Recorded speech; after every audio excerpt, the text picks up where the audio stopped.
Kuri uno wa gatatu igenekerezo rya 26 mu kakaro 2023 niho hasoze uruganda rw'imisi 2 rwatunganijwe n'ishirahamwe ry'abakenyezi bahungutse Afrabu kubashinga amateka b'abakenyezi mu ntumbero yo kubakangurira kubijanye n'uruhara rwabo mu gukora ubuvugizi budakumira biciye mu mategeko batora. Urwo ruganda rukaba rwatunganijwe biciye mu mugambi umukenyezi w'imboneza n'uruhara rwiwe mu guharanira no gukomeza agateka n'ikibanza c'umukenyezi. Mu nyigisho rero baronse bakaba basabwe kubanza gufata umwanya wo kwiga neza ku mategeko imbere yo kuyemeza, cyane cyane bashize imbere iterambere kuri bose atagukumira uyu canke uriya. Abashinga amateka rero bitavye urwo ruganda kakaba kabaye akaryo keza kuri bo ko guhanahana ivyiyumviro ku ruhara rwabo mu guharanira agateka k'umukenyezi mu bice bitandukanye vy'ubuzima bw'igihugu. Bakaba bashikirije ko izo nyigisho ubwabo zabaye ngirakamaro,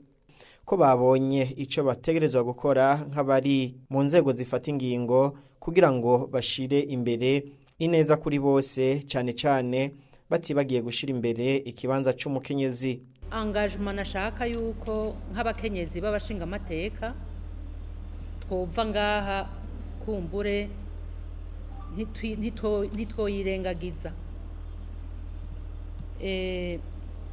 Hariho umugenzi ngaha yavuze ati dukwiye kurengera vyose nk'abashinga amateka b'abakenyezi, ariko tugashira imbere ibiduhuza vyubaka igihugu, vyubaka imiryango yacu, kuko imiryango iri mu gihugu. Rero aha nagomba nsubire twibukanye yuko nk'abakenyezi tubwirizwa kuba umwe, nk'uko uwo mukenyezi mugenzanje yabivuze, tuba umwe naho nyene bitoroshe, tuba umwe. Hanyuma uko kuba umwe ntivyoherera mu majambo. Nagomba nsabe nyakubahwa presidente wacu wa FEPABU yuko hajya iyo umukenyezi iyo dukoranye turaheza tukafundika vyinshi. Ngo kubijanye nuko hari abakenyezi bahohoterwa ariko ntibimenyekane, abo bashinga amateka b'abakenyezi basaba ko hoba inama ihuza amashirahamwe n'abegwa bose n'ivyo bibazo kugira ngo bigire hamwe na ntaryo icokorwa. Fata ingingo abashinga amateka n'abakenguza amateka twohura n'imigwi bitandukanye iyo twatowe, yaba imigwi iserukira abakenyezi, yaba imigwi iserukira urwaruka ndetse n'abagabo muri rusange. Mu bisanzwe imigwi yose igize abenegihugu kugira ngo tuganire na cyane cyane ibijanye nakunguko ko gushira ibikorwa bitandukanye byiharije umukenyezi n'abo bandi bose. Twovuga yuko ibikorwa vyakorwa bitahora biraba cyane. Turashobora kuvuga n'abagendana ubumuga canke banyamwema canke abantu nyene twovuga yuko bafise amikoro make, novuga les vulnérables.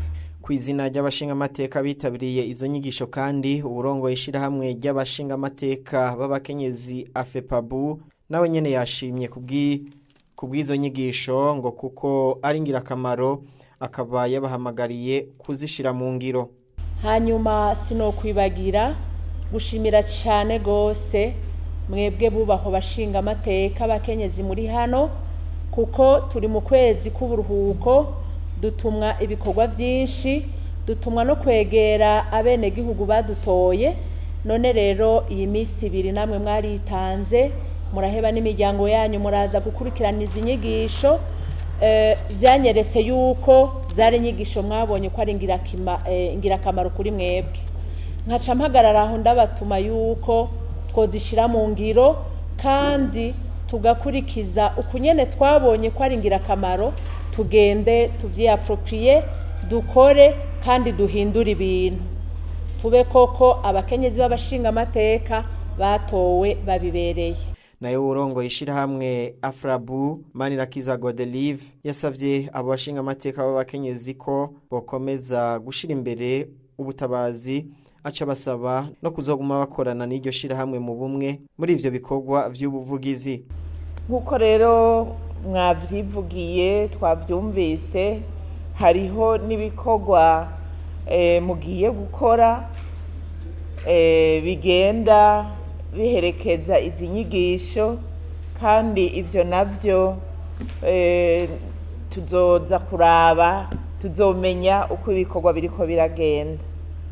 Turabakengurukiye rero nk'uko mwadusavye kuzobaba hafi, arico tubatuma mwatwemereye ko muzogamburuka, na twebwe turakengurutse cyane kandi tubemereye kuzobandanya dukorana neza, dufatana mu mugongo, na cyane cyane ko twitwa abakenyezi. Izo nyigisho rero zikaba ziri mu rukurikirane rw'inyigisho zitangwa n'ishirahamwe Afrabu ku migwi itandukanye y'abakenyezi bari mu nzego zifata ingingo.